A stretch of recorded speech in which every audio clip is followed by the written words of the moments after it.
Thank you all for being here, and we're excited to be celebrating Earth Day with you all. We're excited to have students from George Washington and Lankenau high schools, and they're going to be here to present their ideas for addressing environmental challenges that they posed during their participation in the Aspen Challenge. So to kick us off, we're going to hear from Zachary Epps. He's the program manager for youth and engagement programs with the Aspen Institute, who's going to tell us a little bit more about the challenge that the students participated in. Zachary. Thank you, and now let's clap for the students, because that's what it's really about. That's why I'm standing here today. And so good morning again, everyone. I am so excited to be here representing the Aspen Institute. 6 years ago, we partnered with the Bezos Family Foundation to create the Aspen Challenge as a platform for youth to receive inspiration and tools to take on some of the most critical issues that we face as humanity, not just in Philadelphia, but around the globe. And so we truly believe that today affirms our belief that today, right, not 5 years from now, they've heard this before, not after you receive your doctorate, you start your careers, today they are capable of making a measurable difference throughout our city. And so we have 2 schools, George Washington and Lankenau, that represent 16 schools around the city that took on challenges from Jane Golden on how to raise awareness about the school-to-prison pipeline using art. Zeke Emanuel came and challenged them to inspire others to have better living habits or healthier living habits. They were challenged around flipping the script on platforms that are used currently for cyberbullying. How do you create those to be welcoming and safe places for youth? In addition to that, we have our environmental justice challenge. That's why we're here today. How do you raise awareness about climate change and actually get folks to act and contribute positively toward our environment? And so, as I mentioned, we have 16 schools around the city really creating mini revolutions, right? Where youth are teaching other youth about financial literacy, where they're creating mentoring programs around their feeder patterns. And so there's real work happening that we believe will have a tangible difference if they continue. Right, so what they talk about today represents their work over 8 short weeks.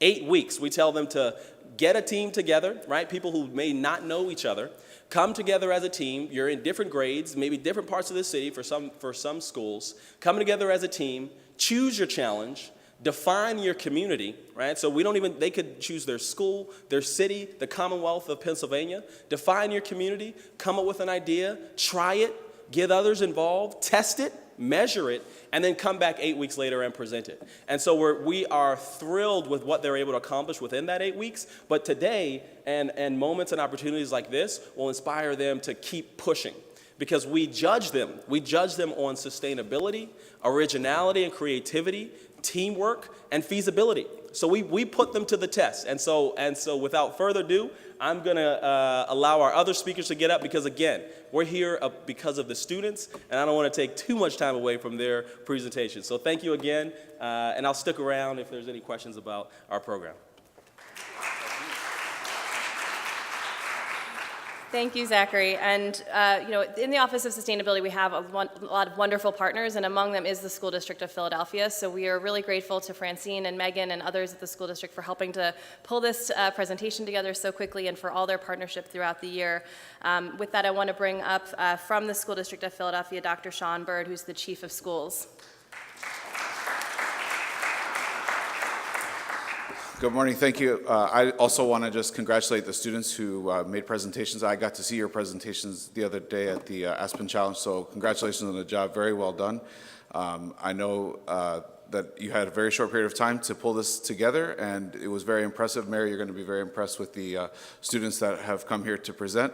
And I just want to also thank your teacher, your coaches who are here, so let's give the coaches a round of applause too for their hard work, and your parents. And on behalf of Superintendent Height, I just want to thank you for taking this challenge. It's above and beyond what you normally do in your school day, and I know that this is a great experience for you because you're learning how to solve real-world problems and work together and collaborate. That's what you do in the real world. So congratulations for taking on the challenge, and a great job. Thanks. Okay, so with that, we're going to have our first presentation from the George Washington team. You guys can start coming up as I introduce you. They were led by teacher Maria Pacheco. The students are Gabrielle Pettipas, Elizabeth Gutierrez, Serena Ferguson, who couldn't be here today, Emmanuel Molina, Mitkumar Patel, Kayla McFadden, and Rebecca Hall.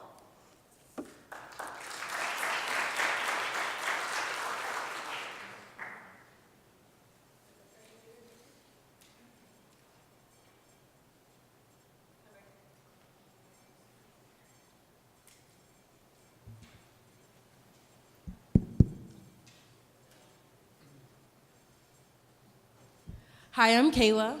Gabby. Liz. And we are Mundo. Phila is Greek for love, and Mundo is Spanish for world. We are a group of students who envision a world in which community members are actively involved in eco-friendly activities. We are working toward a society that no longer denies climate change, but embraces new lifestyles to prevent it. This year, we have decided to take on Josh Bernstein's Climate Change Challenge. Methane release is an increasing issue, which isn't surprising considering how little people know. When you do the calculations, students who consume 1 to 3 water bottles per day actually amounted to 7,000 square feet of water bottles per year, which is the size of the average mansion. Worldwide, the United States has the second highest CO2 release, with its population only being 4.4% of the world. And here in Philadelphia, we have the second highest prevalence of man-made environmental hazards. Our community Needs Mundo. We made important connections and discussed the many misconceptions people have regarding our tap water and possible solutions. Throughout our 8 weeks, we established a permanent club, engaged with our peers, educated the community, and officially registered as an eco-friendly school. Our first step was to educate, and we started within our school. Although many students were aware of climate change, they were oblivious to its causes. We created a PowerPoint presentation explaining these causes and suggesting small life changes that could make a huge impact. Not only did we look to educate past and present generations, but we also want to instill the right information into the tender, sponge-like minds of children. The Mundo Club went on a field trip to the Philadelphia Waterworks Learning Facility, where we were taught about the history of our water supply and the safe journey it takes before entering our homes. We incorporated our learnings into our tap water movement. While analyzing our survey data, we noticed the alarming number of water bottles that were being discarded in our school. That is when we realized that promoting the tap water movement would be a key factor in improving the Philadelphia environment.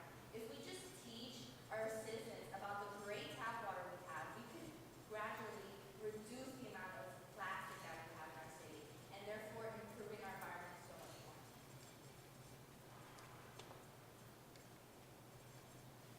During our school activities, we hosted a word testing, which included 3 words according to tap. Later, we introduced infused tap water to prove that it can be enjoyable and to rid the misconceptions of it. We began by securing our legacy, and we established a permanent Mundo club in our school in which students could come together and promote their passion for improving our environment. We did this in order to increase our peers' involvement in promoting our environment, and the results were great. Thanks to all the support, we're able to promote so many new activities. Tomorrow, or maybe this Saturday, we are having a community cleanup day in which more than 50 people signed up already, and we're going to come and plant trees in our school and clean up our area. Our community is evolving towards our goal. Our goal was to motivate 35% of our community, and we surpassed that by approximately 5%. Slowly, the 3 I's turned into the 3 E's. We have reached out to several organizations for contributions and support.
cause will reach further into our community.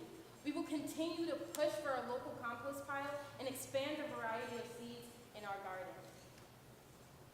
Without a change, our future will not survive. Everyone has a climate change warrior in them. We created multiple social media platforms, including a website. This is how we educated and motivated our community to join. We also created a scrapbook to capture our momentums we have done through our journey. The time is ticking. Are you willing to start switching? You can visit filamundo.info to sign your pledge. Thank you.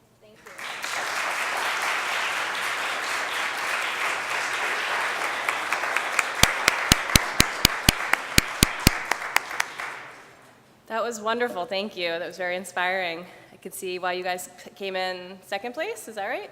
Yeah, very good. Great, and so now we're gonna hear from the Lankenau team.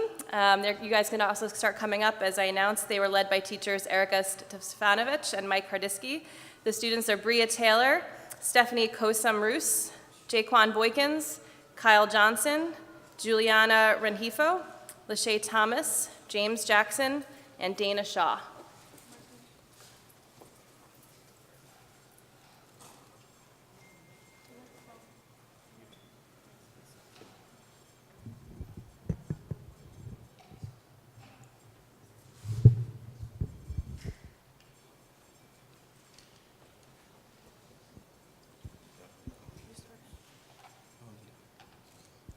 Good morning. My name is Kyle. I'm Bria. My name is James. I'm Jaquan. My name is Stephanie. I'm Juliana. I'm Lachey. And my name is Dana, and we are the Carbon Busters.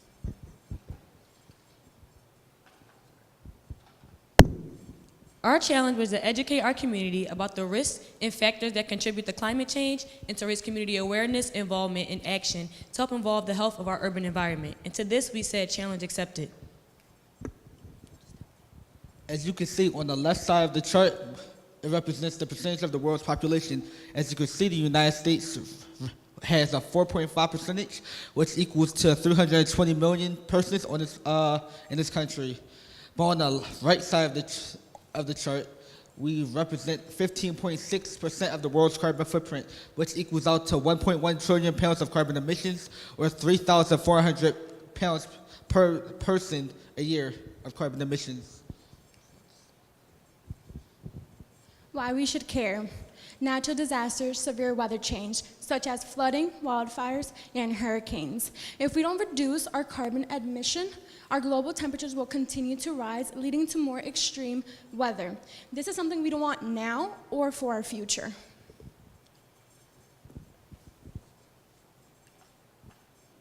So our team vision and mission was to educate and encourage our schools and community on the reduction of carbon footprint. We took a few steps to do this.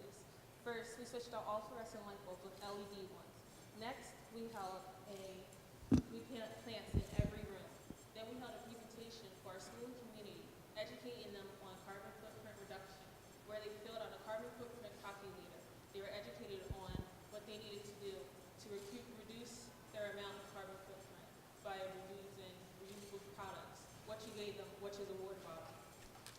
After that, we removed all the vampire electronics that we did not need, which were the fluorescent lights, will help reduce our amount of vampire electronics. Last year, Practical Energy Solutions came to our school, and at the end of that program, we gained the next year, which helped us this change. All right, so at first we measured our current carbon footprint, and we noticed that it was extremely high. In order to reduce this, we swapped out 80 fluorescent light bulbs with LED lights.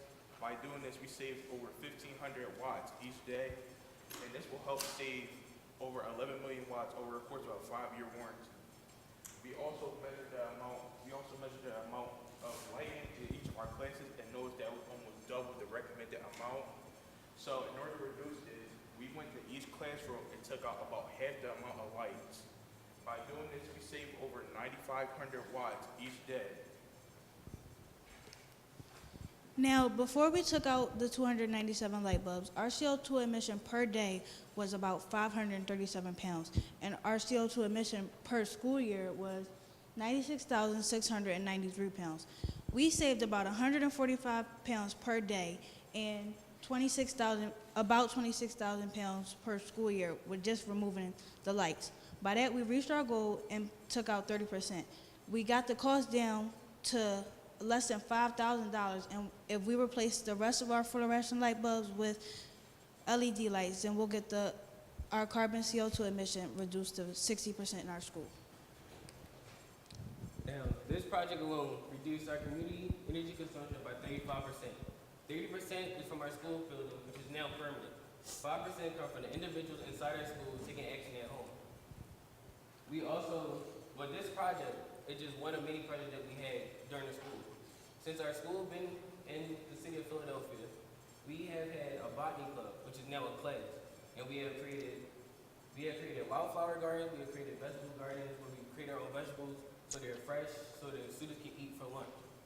Now, if we was to replace all the light bulbs in our school, our energy consumption in our school will be now 60% reduced permanently. Thank you.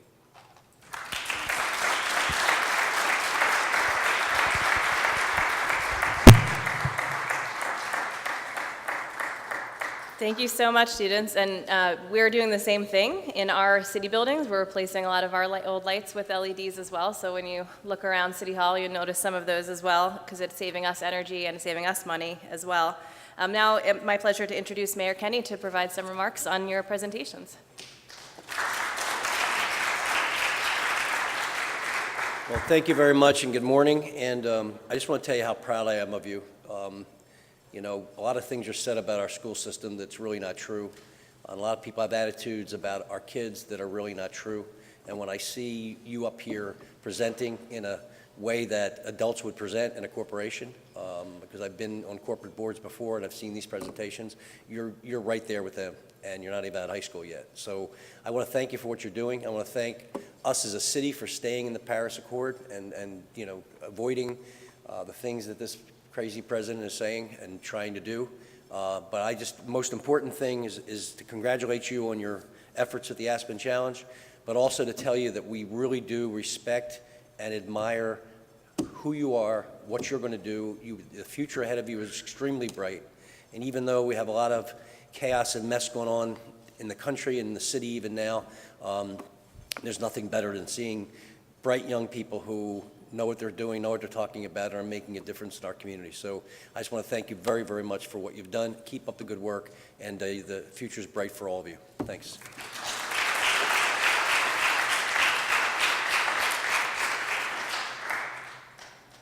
Thank you, Mayor Kenny, and thanks again to the students. I also want to specifically thank the Aspen Institute and the Bezos Family Foundation for making this possible. I think we now know when we give young people a challenge that they can be part of the solution. So to end, I want to encourage you all to continue this work. You can continue this as a student, you can continue this as a member of your community, but you can also continue this as a career. And I think that's something that we want to talk to you more about, of all the different ways you can turn these passions and these ideas into real job opportunities for you when you're out of school, so that you can continue to make an impact and a difference while also making some money, which would be nice. So encourage you to stay involved, and for everyone else as well, you know, it's Earth Day coming up, but we like to say every day is Earth Day. We have to make Earth Day every day of the year. So if you're looking for ways to take action, we have Greenworks Reviews, which are magazines that highlight people and organizations that are doing work around the city. And we also have a resource sheet called Greenworks on the Ground that tells you how to take action every day. So they're on the table outside. We'd be happy to get them to more people so that everyone can really start taking an example from you and taking action every day. So thank you again, and thanks to everybody who came here today.